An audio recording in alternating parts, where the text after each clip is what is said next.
নেত্রী। কেন আপোষহীন দেশ নেত্রী বলা হলো? ইরশাদের আমলে আন্দোলন করছে, দেশ ছাড়া হয়নি। ফখরুদ্দিনের আমলে আন্দোলন করছে, মাথা নত করেনি। গত 16 বছর হাসিনা নির্যাতন করে জেলেবন্দি করেছে, তাও মাথা নত করেনি। তিনি সত্যই প্রমাণিত হয়েছে, আসলেই তিনি আপোষহীন দেশ নেত্রী। এই খালেদা জিয়াকে গোপনে শেখ হাসিনা 3টে সত্য দিয়েছিল। জোরে বলেন কয়টা? খালেদা জিয়াকে যখন আইসিইউতে ঢুকানো হলো, জীবন যায় আছে, বাঁচবে নাকি মরবে, মানুষ টেনশনে ছিল। খালেদা জিয়ার কাছে পরিবার বলেছিল, খালেদা জিয়ার পরিবারের পক্ষ থেকে চিকিৎসার সুযোগ দেন। শেখ হাসিনা 3টে শর্ত দিয়েছিল। জোরে বলেন কয়টা?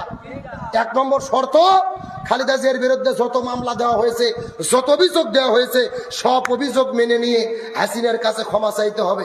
2 নম্বর শর্ত, খালেদা জিয়ার পাসপোর্টে লেখা আছে তার জন্ম তারিখ হলো 15ই আগস্টে। শেখ হাসিনা বলছে 15ই আগস্ট জন্ম তারিখ রাখা যাবে না, 14ই আগস্ট করতে হবে। তার কারণ 15ই আগস্টে বঙ্গবন্ধু মারা গেছে, শোক দিবস।